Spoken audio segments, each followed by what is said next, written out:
mother and a philanthropist. And I feel like those are the things that really sets her apart and what make certainly me look up to her and so many others. And myself and my business partner, Caitlin Montalvo, we are Montalvo and Zayas team, right? And we use that word team loosely because we're trying to figure out what that looks like and how to do that. And she has really found a way to do that seamlessly. Well, maybe not seamlessly, but certainly it looks that way from here. And I think everyone in the room can certainly understand that we're all trying to find ways to work smarter and not work like our hair is on fire at all times. To be a businesswoman, to be a mother, and be a wife, and be a philanthropist, and to be able to do all of that with your hair still intact, I think it is remarkable, and we are all certainly honored and privileged to have her speak today, and we're all looking forward to learning from her. So without further ado, Christine Marchesiello. And really learn and embrace the opportunity that is building a team. So let me give you a little bit of background about myself. As I mentioned, I have been selling real estate for 17 years, actually really 14 because I haven't sold real estate since the end of 2020, but I have been in real estate since 2006. So 2006 was this time that was very similar to right now. It was really challenging, and a lot of people got out of the business, and a lot of people gave up, and here I was, a 25-year-old that didn't know any better, and I was just putting in my best effort every day. And I think that that's a big lesson too, just for our market today, is like, just don't give up. It was a very similar time, and I wouldn't be where I am today if I had just said, this is too hard. It's actually a huge opportunity to build your business right now and take that market share now, because it will springboard you out of this market and set you up for big success. So just a little side note. But I started in 2006. I didn't sell a house for 7 months. Probably similar story to some of you who have been in the business for a while. It was really, really challenging. I was aligning textbooks to state standards. That was my side gig, because again, I have a teaching background, so that's how I survived making $12 an hour while I built my real estate business. My husband and I had just gotten married. Some of you may know Dominic Marchesiello. He is not my son. He is actually my husband. I am only 42.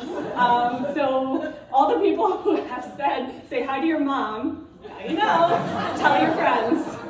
How old is he? He's 42. He cannot be my son.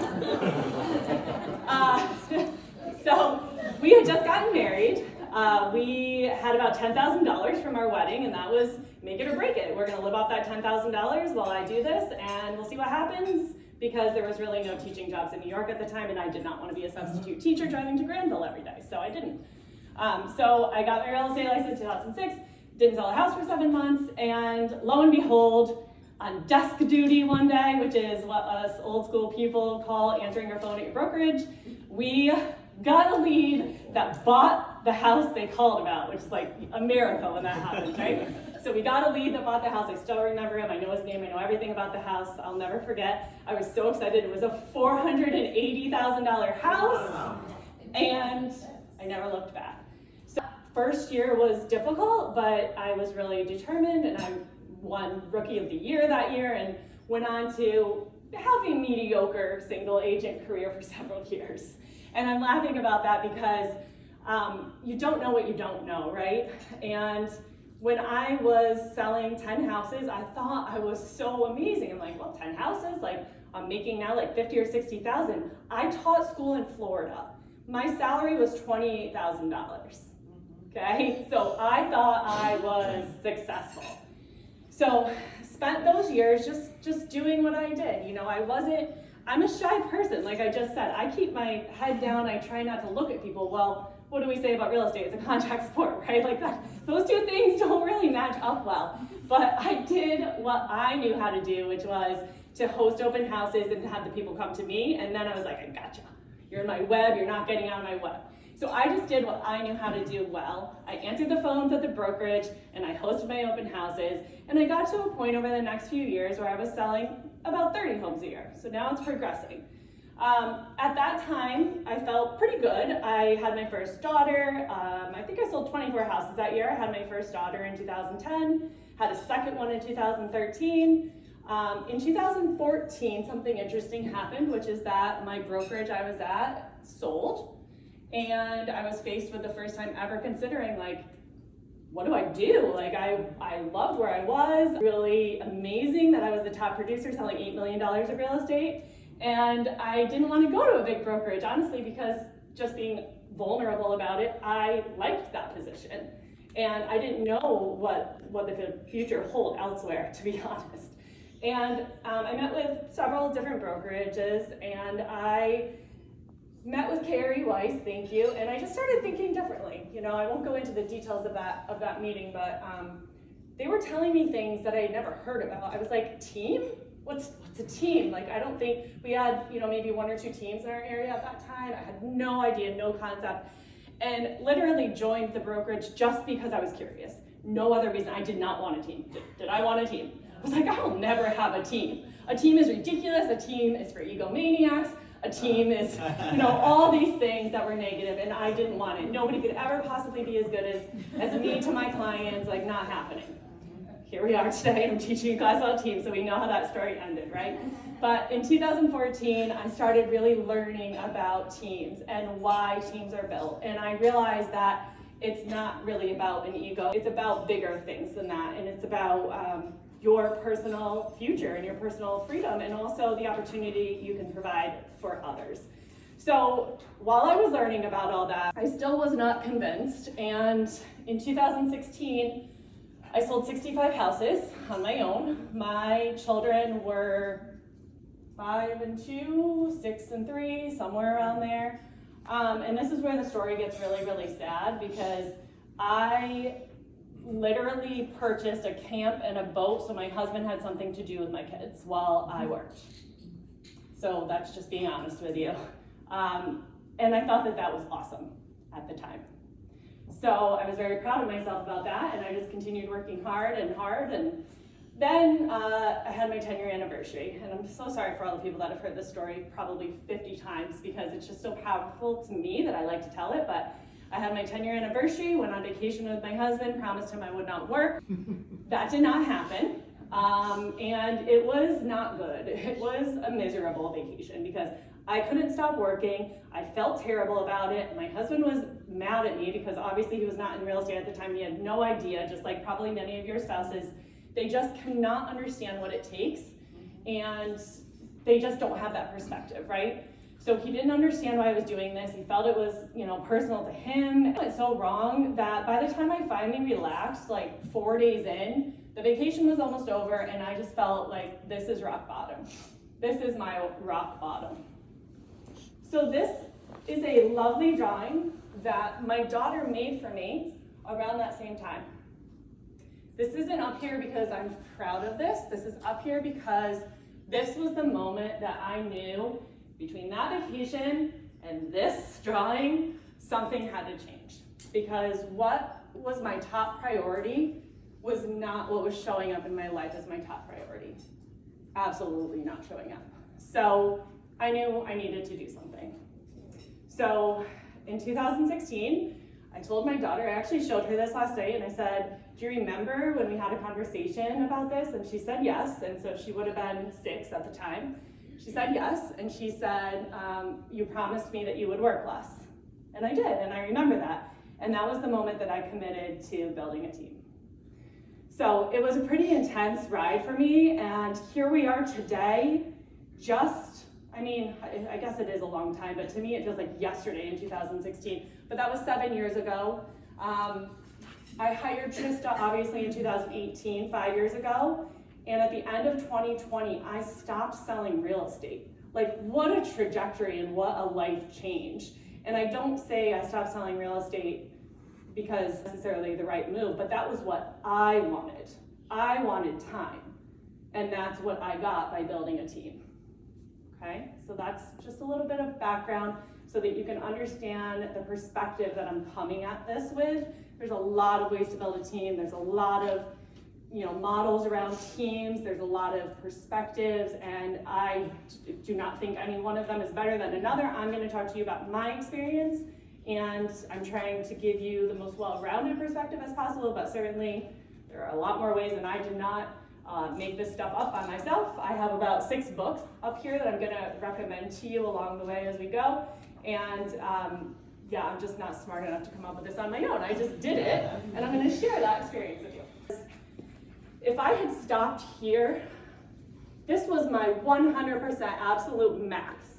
I was dying a slow death here, right? I just told you I had a miserable vacation. My kids are drawing pictures of me going to work, not mom and me with a rainbow, but me going to work. So if I had stopped there, that would be the end. That would have been my cap, and this never would have been possible. And that's the power of building a team. Our model that we run, and like I said, it's highly vulnerable, but it also is highly awesome. So here's the key points. The agents and the staff are specialized, highly specialized.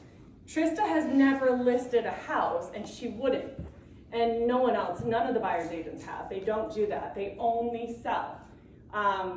The operational staff only deals with either listings or buyers. Our marketing director deals with marketing. So it's a highly, highly, highly specialized model.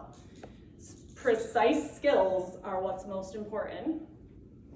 And the high production across all team members, you can see that evidenced in the 182 sales with 4 full-time team members. So it's a high, high, high production model. So what are the benefits? So we're developing experts. And where does that come into play? Well, on consultations. It's very easy to talk about what sets us apart because we really do have a true different value proposition, and they are experts and they're developing their skills as experts. Exclusivity and high standards. So when people apply to a position that might be open, this always sounds so bad when I say it, I try really hard to scare them away. That's my first goal, is can I scare them away? Do they have what it takes? Do they really want it? Or are they just like, oh, Christine, you'd be fun to work for? No, I'm not fun to work for. I don't want those people that just think like, oh, Christine, let me be your buddy. I want the highest producers. I want people that are highly driven. I want people that see the value of the partnership. And I want people that are committed to their role. So when I say I try to scare them away, I just really investigate. You know, I'm not mean to them. I just investigate. Do they want this for the right reasons? Do they have what it takes? What have they done in the past that shows me that they rise to the top, et cetera, et cetera. We don't hire right now, this is a weakness, unless we need to. In this market, that's challenging because it's not as easy to sell 182 homes. So our biggest strength can also be our biggest weakness at times, because if I just said, yeah, join the team to the 20 people that have reached out to me over the last year, then it would probably be a lot easier right now to get through a challenging time because we would have a lot more people, just like that industrial model does. They're a lot more protected, and this is how. When you have a specialist model, you have your few people, and if times get tough, like it's harder on everybody, right? So the agents are highly leveraged. So what does that mean? Well, we're basically a one-to-one operation. What I mean by that is employees, salaried employees, operations staff, and agents. It's a one-to-one relationship. So that's a lot of salaries, but we do that on purpose because the only thing I want the agents to be doing is lead generating, converting, selling houses, and negotiating. That's it, right? I don't want them doing the minutia, any of it, what you do. And write that down and go watch it, please, especially if you are building a team or building any sort of business. Start with why. So Simon argues that the what and the how are really the secondary product or marketing. The why is the most important.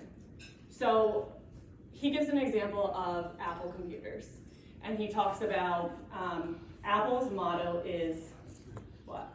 Do you guys remember? Think different. Think differently. Okay? He doesn't say that Apple's model is we sell computers that have great operating systems. His argument is that the why is so much more powerful because that's what people are identifying with. Do you remember, now I'm dating myself again, the commercials with the Mac and the PC? And the Mac or the PC is like old and nerdy, and the Mac is cool and hip and Tech Valley. So That is because they're following this model of starting with their why. So he says in that TED Talk, if you start with your why, the what and the how will follow. So team, do I want to start an expansion business and have a team in Florida? What do you want to do with your why, your mission? Okay, and then the V is the values and B is beliefs. So what do you value and what do you believe to be true? This is your culture, right? What you value, what I value, what they value, they're not the same, okay? This is something that is individual to every person and every team.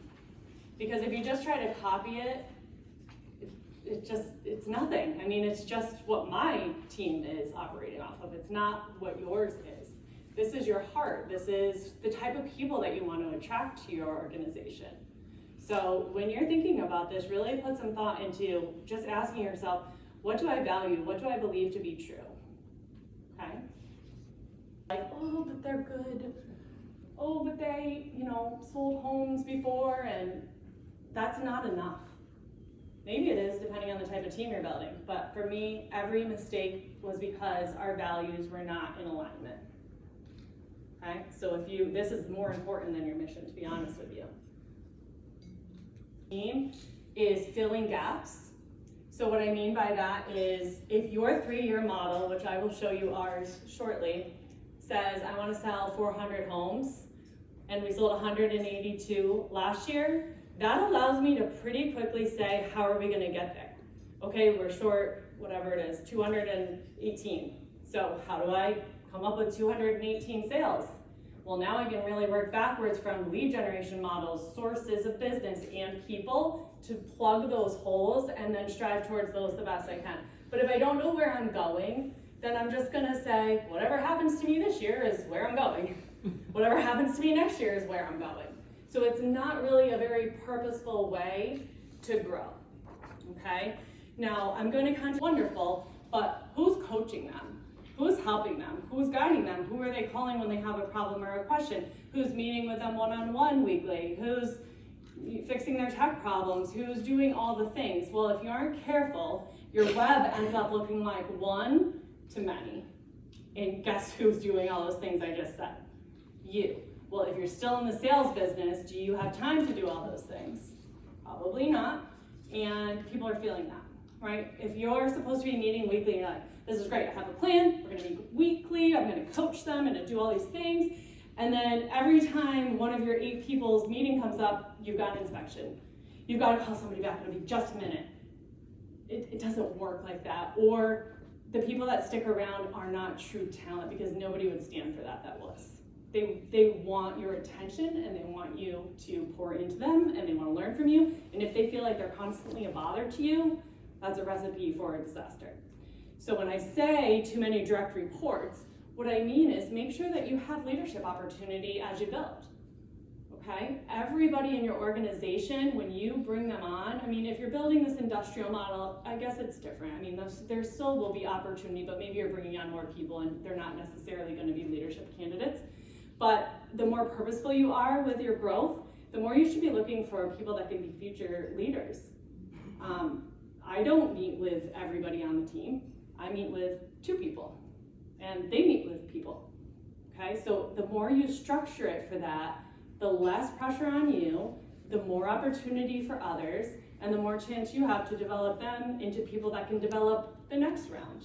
So it really is leverage in its own sense for you in that you can't be your best to all people, right? And there's probably people, for me, I was not, my husband is, he's brilliant at it. Like, I can't coach a new listing agent the way he can. So, find your weaknesses and know what those are and build in the opportunities for leadership in those areas first, okay? Do about leads. There's so much to think about here and so many problems that pop up along the way as you're growing the team. Like, oh shoot, I didn't think about that. Think about this scenario, I didn't think about that scenario. It's very difficult to start tomorrow and write out exactly what you're gonna do with leads on your team, how they're gonna be distributed, where are they gonna come from, what about your SOI, what about their SOI? There's so many questions. But if you just start thinking about those things, you'll be able to solve some of them up front, and then as problems arise, which they will along the way, you can just at least deal with it with a good solid baseline. And you can ask me questions about this and we'll get into it, but let's save that for later. But leads is a super important consideration depending on what type of team you're running. So administrative support. I said in the beginning, I want our agents to feel fully supported by the administrative. I don't want them to have to, oh, we forgot a designated agent disclosure, like the agent has to go. No, I want them to be able to forward that email, and I want it to be taken care of. So not everybody has that opinion. You might have one admin and 15 agents, that's okay, as long as they know when they sign up what the value is and what the expectation is. Again, everybody is unique. You need to think about, how am I going to support these people? What am I going to commit time-wise? Again, this is not easy. At this point, you're maxed out, right? I was maxed out, and now I've got to hire and train and build systems. It's not easy. But if you don't do it, you'll just be on the hamster wheel. Okay, so you got to think about how to slow down to go ahead. Doing something wrong, right? So they're very excited when they get through a transaction and they didn't have any questions. Like, they're excited to tell me that because they feel like they need a difference. Like, we want to answer everybody's questions before they get them.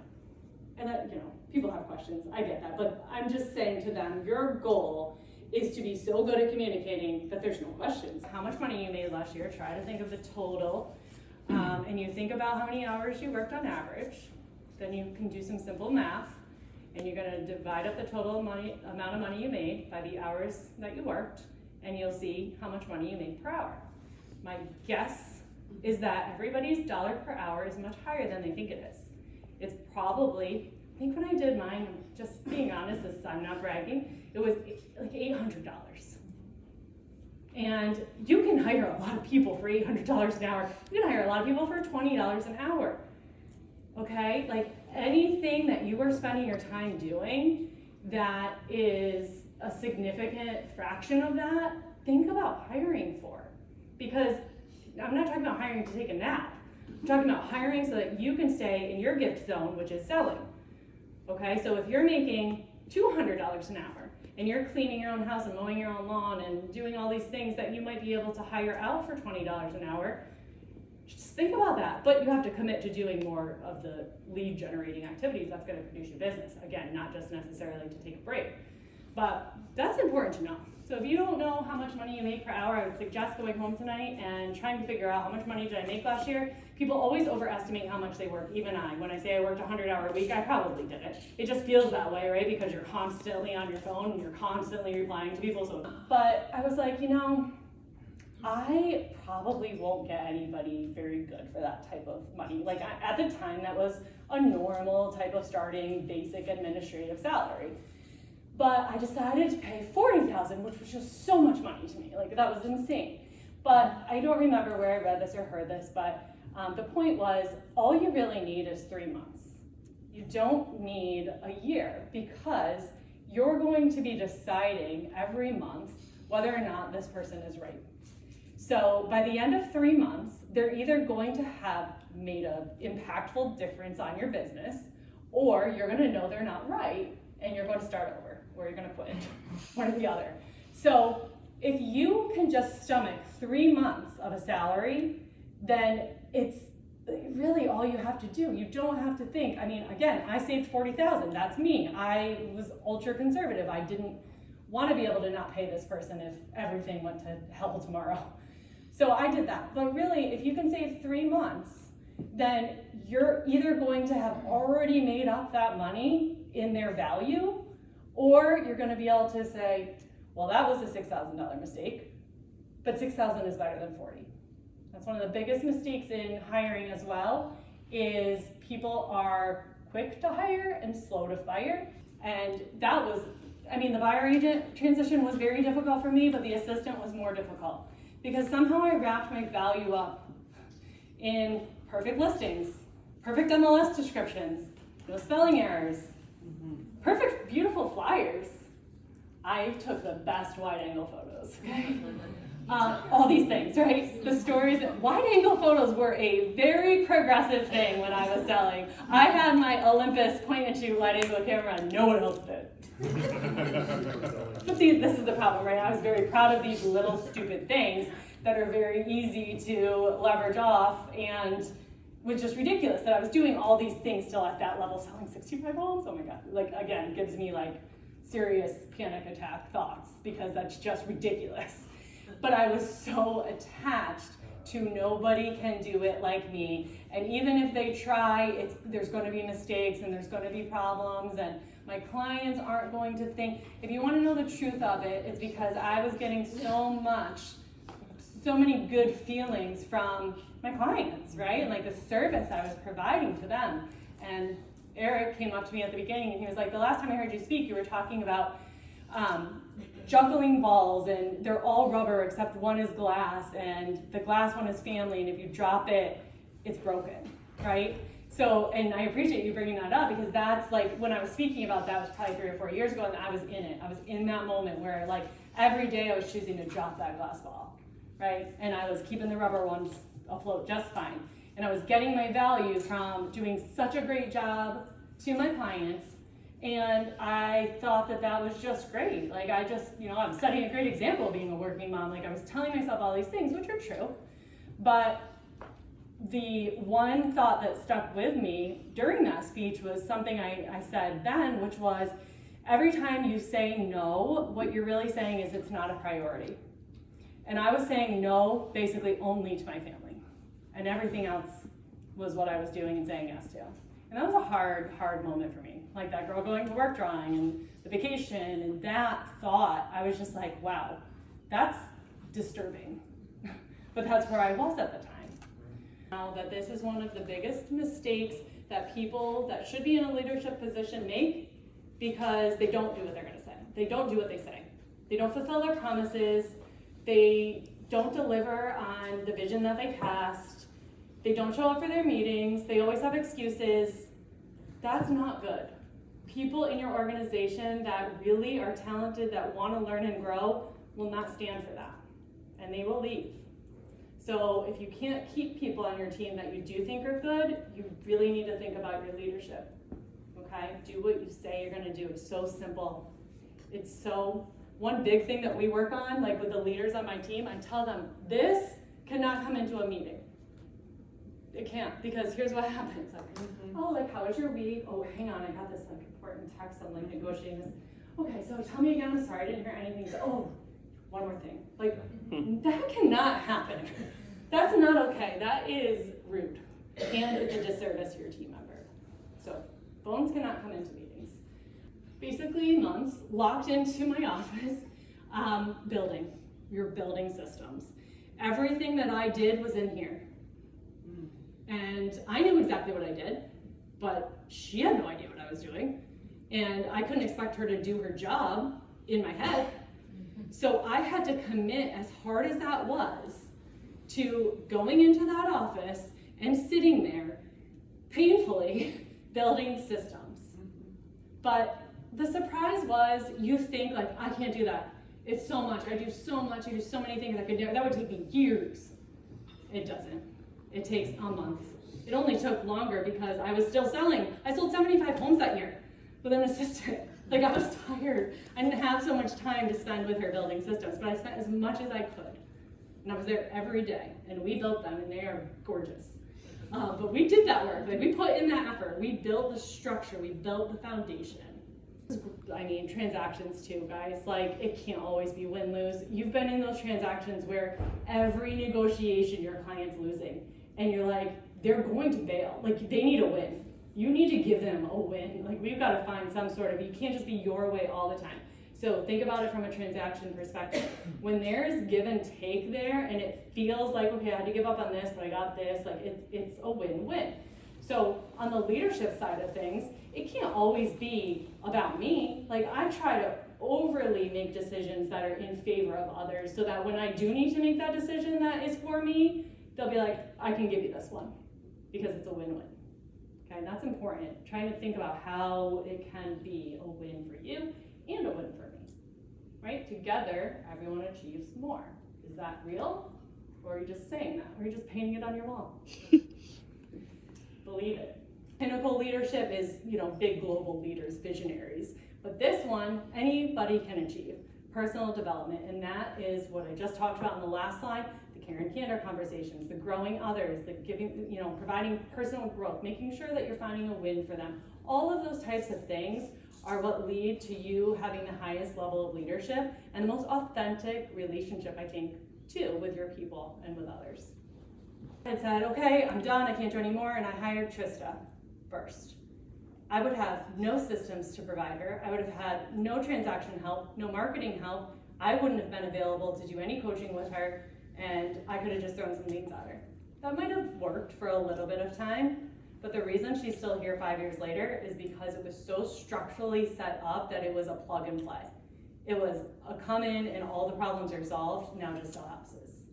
You can't do that if you don't hire your administrative person first, because you don't even have the administrative help that you need. So how can you give support to your future agent on your team? We have nothing to offer them at that level, and that's when people care about splits, because you have nothing to offer them other than your team and maybe a few leads. So okay, what are they gonna work for, 80%? I mean, which is fine. That's a model, but it's just not one that's gonna get you to running a business and making $1 million. I was a weak listing agent. I'm just gonna be honest about it. Like, I sold a lot of homes, but I loved buyers. That was my business. It wasn't listings, it was buyers. So I think I sold at most like 30 listings in a year.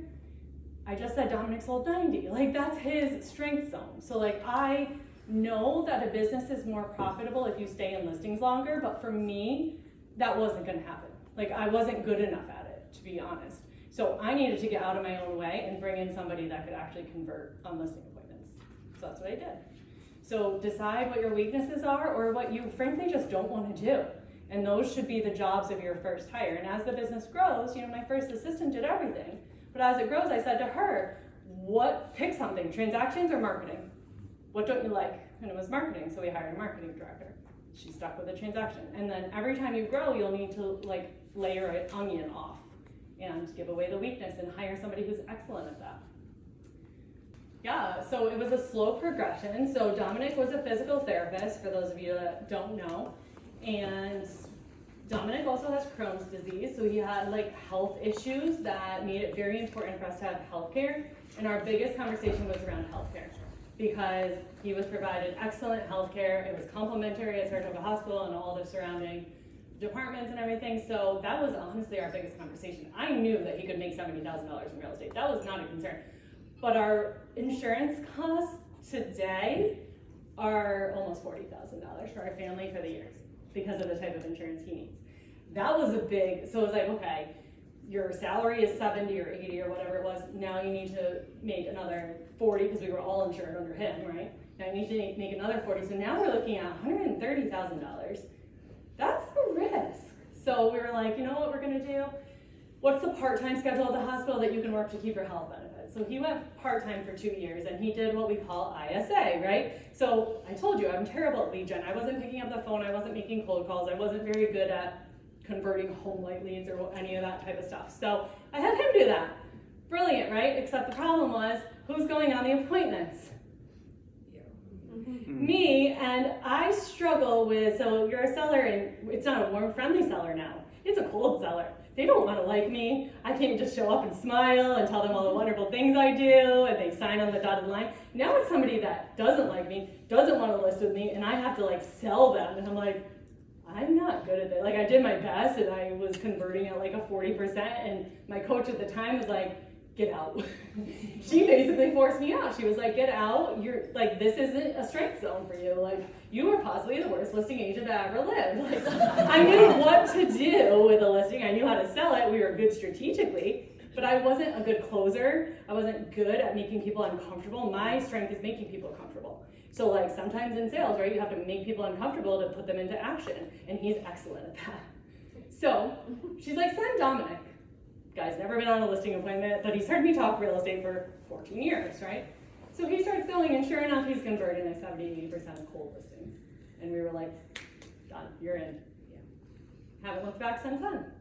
So, and the the income is fine, like we didn't notice a difference and all was well and good. So the only negative is we traded lives. Yeah. We went from me like working my way out of that life to live a more balanced life, and him working right back into the opposite way. And now we gotta work him out of it. But now you know how to do it. Yeah, for our team. And obviously I knew that the reason I was in such a bad place was because of my time. And what's the easiest way to get your time back? It's the buyer agent stuff. That's 100%. I mean, listing agents have a pretty cush life. They do. Buyer's agents, on the other hand, they're doing the open houses, they're doing the showings, they're running ragged. And so I knew, even though I love that stuff, I've got to give that up. I did open houses 2 days a weekend for many, many years. I worked new construction sites. That was just my life. I didn't have weekends off. So I was like, well, I guess it would be great to have like a weekend free or to have some evenings free. And I went to make my buyer's agent hire, and I talked to someone on the phone who was sort of like a coaching relationship for me. And that person said to me, you've got to give her all your buyers. And I was like, what do you mean? And she's like, well, your mission statement and your vision for your team is a specialist model. So are you going to violate that just because it's your team? And I was like, well, yeah. Of course. And she was like, if you do that, just be prepared that you will be questioned on that someday. Because are you going to just cherry pick the best buyers and give her the crap? And I was like, yeah. But she talked me out of that, and she said, if you really want to do this, and you have a big business, you can afford this, if you want to do that, give her the buyers. And that changed my life. Like, the administrative hire changed my life, but even more is the first buyer's agent. And that's a huge opportunity, by the way. If somebody you respect is starting a team and they ask you to be a buyer's agent, do that. Again, she sold 75 houses her first year because I was so overloaded with buyers. I was like, take them. So with that, I didn't start fully. I told her that was the plan, but we worked up to that. I wasn't giving her like my best past clients day one, but yeah, we do now. They want me, they do. They want me, and I have to explain it, and I have to ask for their trust, and I have to explain to them that, I'm overseeing everything, and, this person is better than I ever was, and blah, blah, blah, blah, blah. So yes, there is that, and they do still want you, but it's all in how you describe it. But in terms of the oversight, I could have done it sooner, but it was me. I wanted to feel like she was proficient in answering things the way I would. Are you responding to texts? Are you answering your phone calls? No. Are people living? Yes. If I had known that then, I would have treated things much differently, but I didn't, because again, my value was wrapped up in being, Christine's the best, she's super responsive, she's this, she's that, and all my reviews are about that, and it was a disease, and I was addicted to it. So, but that's how I would do it now. People don't like this because it feels artificial, but sometimes you have to manufacture time and boundaries to succeed at that.